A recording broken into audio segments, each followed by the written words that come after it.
오늘 하나님 말씀은 시편 100편 말씀 보겠습니다. 시편 100편 1절부터 5절까지 말씀 함께 읽겠습니다. 시편 100편 1절부터 5절까지 5절입니다. 함께 읽겠습니다. 시작. 온 땅이여 여호와께 즐거운 찬송을 부를지어다. 기쁨으로 여호와를 섬기며 노래하면서 그의 앞에 나아갈지어다. 여호와가 우리 하나님이신 줄을 너희는 알지어다.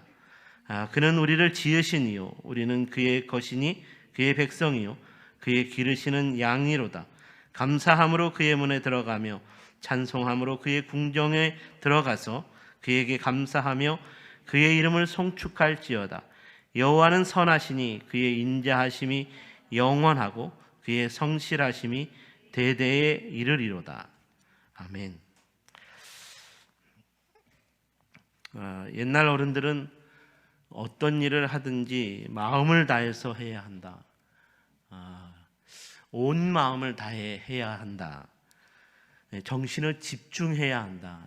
이렇게 조언하고 도전했습니다. 마음을 다하지 않는 일에는 열정이 담겨지지 않고 영혼이 담겨 있지 않아서 그 일에 성공이라는 열매를 거둘 수 없다는 것이었습니다. 그래서 정말 중요한 일이라면 마음을 다하는 열정과 영혼의 힘으로 그 일에 대해 힘을 쏟는 경주를 해야 한다는 것이었습니다. 우리가 인생을 살아가다 보면 이런 옛날 우리 주변의 어르신들이 우리에게 조언하는 이 말이 정말 정답이었구나 하는 것을 실감하지 않을 수 없습니다. 옛말에 그래서 정신일도 하사불성이라 정신을 집중해서 하면 이룰 일이 없다, 못 이룰 일이 없다는 거죠. 무슨 일이든지 다 해낼 수 있다는 거죠. 마음을 다하는 정신 자세가 아니면 어떤 일에 대해 성공을 기대하지 말아야 한다는 것입니다. 올림픽 경기에서 금메달을 따는 선수들을 보면 한결같이 그래서 이렇게 마음을 다하는 열정과 영혼의 힘으로 힘을 쏟아 집중했고 결국은 금메달을 따는 성공을 거둘 수 있게 되었다는 것을 증거합니다. 마음을 다하는 것이 우리 인생의 성공 방식인 것처럼 우리의 신앙생활에서도 바로 이것이 동일하게 적용되는 원리입니다. 그렇다면 우리 신앙생활의 성공은 어떻게 이루어지는 것일까? 이에 대해서 오늘 본문이 주고 있는 두 가지 교훈을 여러분과 함께 묵상하고 이 말씀이 주는 도전을 가지고 기도의 자리로 나아가기를 원합니다. 첫 번째로 하나님께 마음을 다하는 예배자가 되어야 합니다. 성공적인 신앙생활은 하나님께 대하여 온 마음을 다하는 예배로서 이루어진다는 말입니다. 하나님은 영이시니 예배하는 자가 신령과 진정으로 예배할지니라.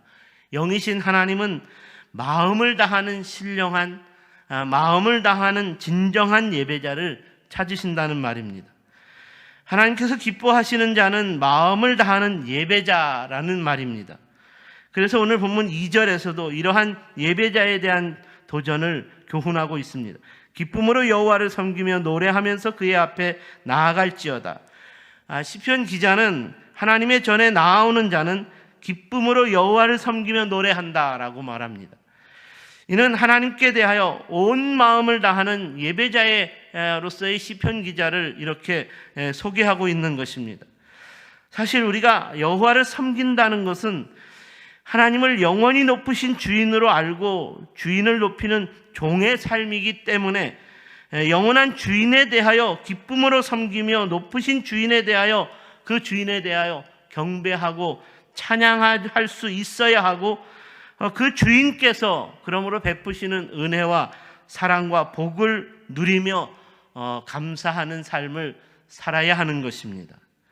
이런 차원에서 우리의 예배는 하나님을 섬겨야 하는 것이고 예배는 섬기는 하나님을 높이는 경배와 찬양이어야 한다는 말입니다.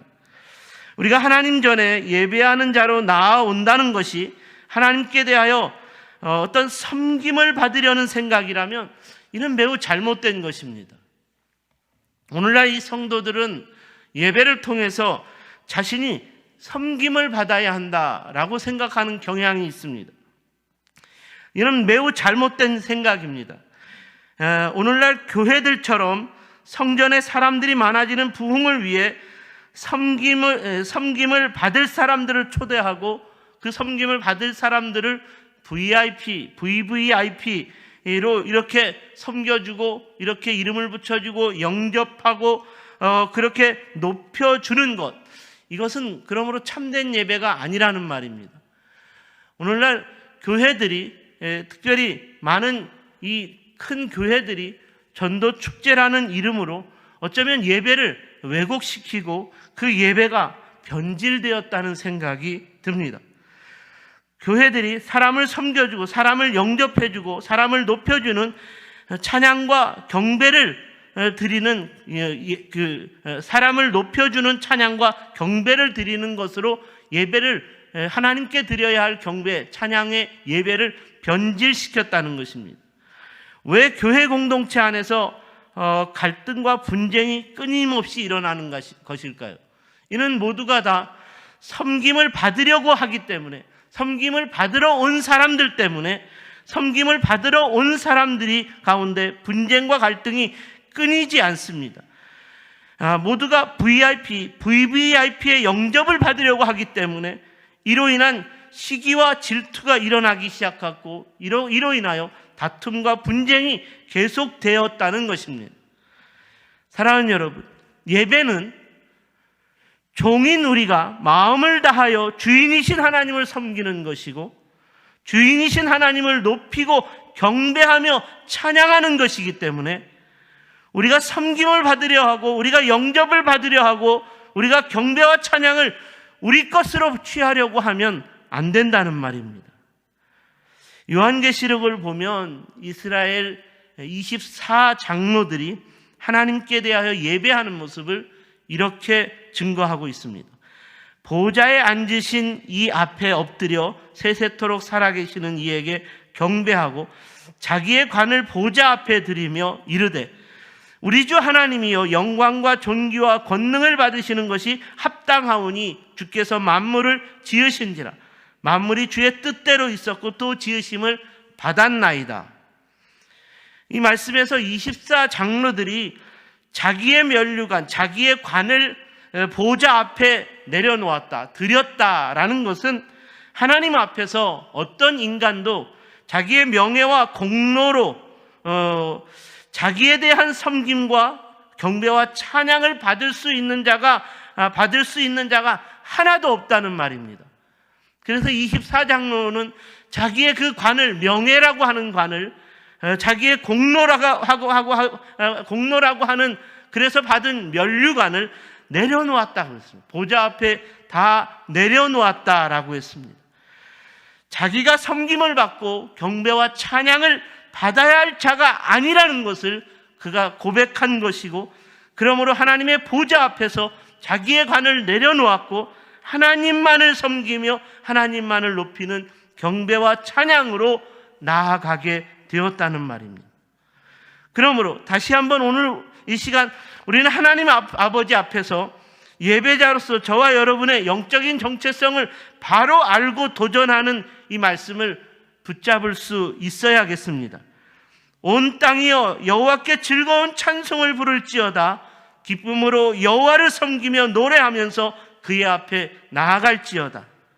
오직 우리가 섬기는 하나님께 우리는 마음을 다하는 예배자로서 성공적인 신앙생활의 주인공이 되어야 한다는 말입니다. 그 예배자로서 오늘 이 시간에도 하나님 전에 나와 그 예배를 받으시는 하나님, 온 땅의 통치자이신 그 하나님, 구원자이신 그 하나님 아버지 앞에 우리의 기도를 드릴 수 있게 되는 줄로 믿습니다. 두 번째로, 목자이신 하나님의 음성을 듣는 충성된 양이어야 합니다. 성공적인 신앙생활은 목자이신 하나님의 음성을 듣는 충성스러운 양이어야 한다. 이에 대한 교훈은 본문 3절에서 여호와가 우리 하나님이신 줄 너희는 알지어다. 그는 우리를 지으신 이요 우리는 그의 것이니 그의 백성이요 그의 기르시는 양이로다. 성공적인 신앙생활을 위해 목자이신 하나님의 음성을 듣는 충성스러운 양이어야 한다라는 도전을 주고 있습니다. 이는 먼저 성도인 우리가 양의 정체성을 분명히 가져야 한다는 도전을 주는 것이기도 합니다. 왜냐하면 하나님께서 우리의 목자이신 것은 우리가 양의 정체성을 깨닫기 이전부터 계속 존재해온 것이었기 때문입니다. 그러므로 본문 3절에서 목자이신 하나님께서 양을 지으셨고 양은 그의 것이니 그의 백성이라고 말씀하고 있습니다. 이는 목자이신 하나님께서 태초부터 양을 알고 양을 위해 존재하셨고 양을 지으셨고 양을 기르시는 분이셨기 때문에 양이 살 수 있는 길은, 양인 저와 여러분이 살 수 있는 길은 목자이신 하나님의 음성을 듣고 충성스럽게 따르는 양이 되어야 한다는 말입니다. 만약 양이 목자의 음성을 듣지 않고 자기 마음대로 간다면 길을 잃어버리고 방황하게 될 것이고 늑대와 같은 맹수의 먹잇감이 되고 말 것입니다. 그러므로 양은 언제나 목자의 음성을 듣는 삶에서 벗어나지 말아야 한다는 것입니다. 양은 항상 목자의 음성에 귀를 기울이는 것을 가장 우선적인 삶, 분명한 영적 정체성을 갖는 삶으로 살아야 한다는 것입니다. 이를 위해 항상 주님의 말씀이 선포되는 주님 전에 나오면서 주님의 말씀을 잘 들어야 내가 살 수 있다는 목자의 음성을 사모하는 마음을 항상 가져야 합니다. 이렇게 항상 목자의 음성을 잘 듣고자 하는 마음을 가져야 하는데 이상한 양들은 자기가 먼저 말하고 싶어 합니다. 듣는 것보다, 주님의 음성을 듣는 것보다 자기가 말하는 것을 더 좋아하고 자기에 대한 말을 듣고 회개하는 것보다 주님의 음성으로 자기에 대한 말을 듣고 회개하는 것보다 남에 대하여 말하고 비방하는 것을 더 좋아한다는 말입니다. 이런 양이라면 목자의 음성을 듣지 못한 것입니다. 사랑하는 여러분, 오늘 여러분은 어떤 양으로 살아가고 있습니까? 다시 한번 오늘 시편 기자처럼 우리 주님께 속한 참된 양임을 바로 알아 주님의 음성을 듣는 충성스러운 양으로서의 삶을 내가 살아야겠다고 결단할 수 있기를 바랍니다. 여호와가 우리 하나님이신 줄 너희는 알지어다. 그는 우리를 지으신 이요 우리는 그의 것이니 그의 백성이요 그의 기르시는 양이로다. 주님이 기르시는 양이라면 주님의 음성을 듣기를 사모해야 합니다. 주님의 전으로 나와 주님의 음성을 듣고 깨달을 수 있어야 합니다. 성도인 우리가 사람을 붙들고 사람에게 조언을 듣는, 사람의 음성을 듣는 조언을 구해봤자 그것은 아무런 소용이 없는 것입니다. 사람은 목자가 될 수 없습니다. 사람은 사람의 목자가 될 수 없습니다. 왜냐하면 사람이 주는 지혜와 능력은 유한한 것이고 허무한 것이기 때문입니다. 성도인 우리가 하나님의 음성을 듣는 법을 바로 알지 못한다면 참된 양의 은혜와 축복을 누리며 살 수 없습니다. 이런 차원에서 오늘 시편 기자는 하나님의 음성을 듣는 참된 양으로서의 삶이었기 때문에 시편 기자는 나는 항상 감사하며 성전으로 들어가지 않을 수 없다 라고 그러므로 찬양합니다. 감사함으로 그의 문에 들어가며 찬송함으로 그의 궁정에 들어가서 그에게 감사하며 그의 이름을 송축할지어다. 하나님의 음성을 듣고 깨달음으로써 얻게 된 하나님의 지혜와 하나님의 능력으로 살아가는 삶이었기 때문에 그는 항상 감사하지 않을 수 없다라고 말합니다. 바라기는 오늘 이 시간 금요 기도회를 위해 주님의 전을 찾은 저와 여러분에게도 주님의 음성을 들음으로 인한 양의 축복과 은혜가 임하게 되기를 바랍니다.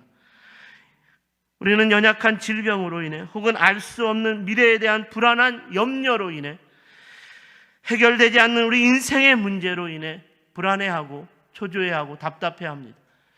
끝나지 않는, 멈추지 않는 이 코로나19로 인해서 여전히 교회의 예배가 또 우리 성도의 삶이 제한받고 있는 것으로 인해 불안해하고 염려합니다. 이럴 때 우리가 우리 인생의 참된 주인이시고 구원자 되시는 하나님의 음성을 듣기를 더욱 사모해야 할 것입니다.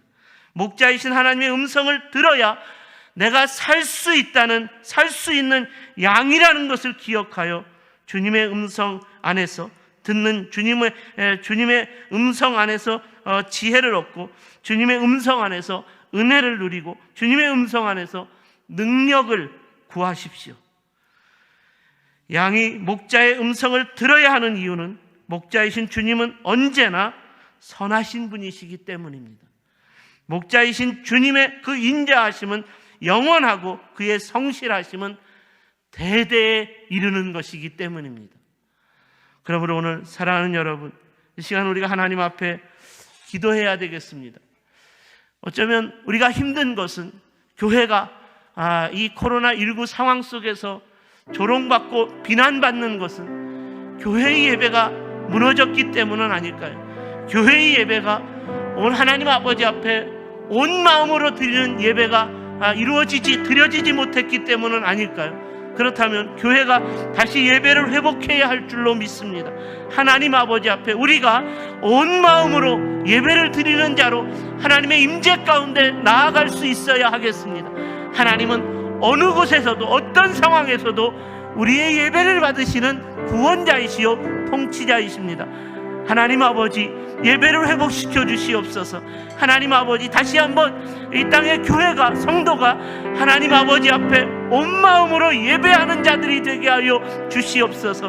무너진 예배가 다시 회복되게 하여 주시옵소서. 사랑하는 여러분, 우리가 불안해하고 염려하는 것은 하나님의 목자의 음성을 듣지 못하기 때문은 아닐까요? 우리가 하나님의 음성을 온전히 듣지 못하고 그러므로 그 음성 안에 살지 못하고 하나님의 음성을 들음으로 말미암아 하나님 안에 거해야 하는데 그렇지 못하기 때문은 아닐까요? 그렇다면 우리가 다시 하나님의 음성을 들어야 하겠습니다. 목자이신 주님의 음성을 들어야 하겠습니다. 목자이신 주님의 음성을 듣고 그 주님을 쫓아가는 충성스러운 양으로서의 우리의 삶이 다시 회복되어야 할 줄로 믿습니다. 하나님 아버지, 주님의 음성을 온전히 듣게 하여 주시옵소서. 우리가 이렇게 하나님 아버지 앞에 기도해야 되겠습니다. 우리가 이 기도 제목을 가지고 또 가정을 위하여 또 다시 세워져야 할, 회복되어야 할 하나님의 교회를 위하여 또 이 나라 이 민족 가운데 하나님의 통치를 위하여